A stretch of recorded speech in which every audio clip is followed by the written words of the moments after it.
નમસ્કાર, હું રાજ.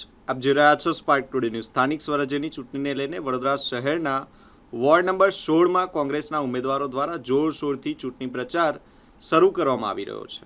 કોંગ્રેસના ઉમેદવાર ચંદ્રકાંતભાઈ શ્રીવાસ્તવ, અલકાબેન પટેલ, ગોપાલભાઈ રબારી તેમજ ચાંદનીબેન વિસ્તારમાં ફરીને જનસંપર્ક કરી રહ્યા છે અને કોંગ્રેસને મત આપવા અપીલ કરી રહ્યા છે.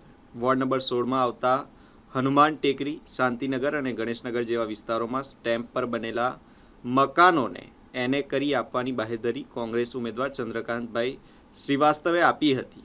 સાથે જ પાણીના પ્રશ્નો, માર્ગ, ગટર સહિતના પ્રાથમિક સુવિધાઓ લોકોને મળી રહે અને લોકોના હિત માટે કોંગ્રેસના ઉમેદવારો કાર્ય કરશે તેવી ખાતરી પણ આપવામાં આવી હતી. ચૂંટણી પ્રચાર દરમિયાન સ્થાનિકોમાં પણ સારો ઉત્સાહ જોવા મળી રહ્યો છે.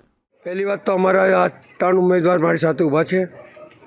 એક અલકાબેન, એક ગોપાલભાઈ અને ત્રીજા ચાંદનીબેન. અને આપ મને તો ઓળખો છો, મારું નામ ચંદ્રકાંત રામચંદ્ર શ્રીવાસ્તવ બત્તુભાઈ છે. આ ફેરની નથી, પણ લોકોની વચ્ચે જઈને એમની વેદના કે શું તકલીફ છે, જેવો અહીંયા આવ્યો તો પાણીની તકલીફ છે, એ વેદના સાંભળીને આપણે શું કરી શકીએ છીએ અને કઈ રીતે એમના પ્રશ્નોનો હલ કરી શકીએ છીએ, એ તમામની વેદના સાંભળવા માટે હું નીકળું છું. હું કોઈ ફેરણી નથી ફરતો. મારી જિંદગીમાં ફેરણી ના હોય, લોકોની વેદના સમજવાની કોશિશ કરું છું.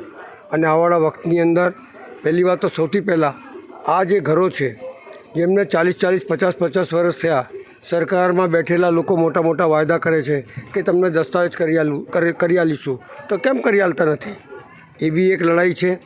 આ લોકોની રોજબરોજની જે જિંદગી છે, જેની અંદર પાણી, ડ્રેનેજ, લાઇટ, આવી બધી વસ્તુઓમાં જે અછત છે, જેનો આજે પાણી નથી આવતું, તે પાણી કઈ રીતે મળે, કઈ રીતે પ્રેશરથી પાણી મળે અને લોકોના ચહેરા પર ખુશી આવે, એ જોવા નીકળ્યો છું. લોકોના પ્રશ્નો કેવી રીતે રહ્યા છે, શું કહેશો? લોકોના પ્રશ્નો તો અનેક હોય, પણ એક પ્રજાનો પ્રતિનિધિ હોય. હું સેવક છું, આ માલિક છે, અને માલિક જે ફરિયાદ કરે એની ફરિયાદને નિરાકરણ કરવાની જે મારી ફરજ છે, એ હંમેશા અદા કરું છું. પક્ષ માટે શું કહેશો તમે? હું કોઈ પક્ષ માટે કશું કહેતો નથી.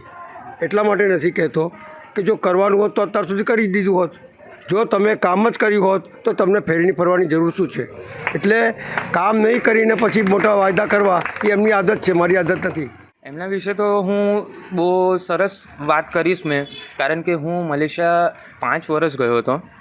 ત્યાં આગળ 5 વર્ષ રહ્યો છું અને ત્યાં આગળ મારે જે કોરોના ટાઈમની અંદર મારે રિટર્ન જે આવવાનું હતું, તેની અંદર હું ગંદો ફસાયો હતો. મારે આવવા માટે કોઈ તક નથી, કોઈ મારી જોડે કોઈ ઓપ્શન નહોતું. મેં પહેલો કોન્ટેક્ટ કર્યો હતો ભથ્થુભાઈ જોડે, અને મને કોંગ્રેસના નેતાઓએ અને આ ભથ્થુભાઈ, મેં તો બીજા કોઈને નથી ઓળખતો, મેં મારા આટલા વર્ષોથી નાનપણથી ભથ્થુભાઈને જ ઓળખું છું. એમને મને એટલી બધી સહાય કરી છે, મને કોન્ટેક આપ્યા છે અને કોન્ટેક કરાવીને મને મલેશિયાથી રિટર્ન લાવ્યા છે. સૌથી મોટી વસ્તુ એ કે મને કોરોના ટાઈમ પણ નથી કરાવડાવ્યો અને હું શાંતિપૂર્વક ત્યાંથી હું રિટર્ન આવી ગયો છું. એટલે મારું નામ છે જયેશ મુકેશ બારિયા.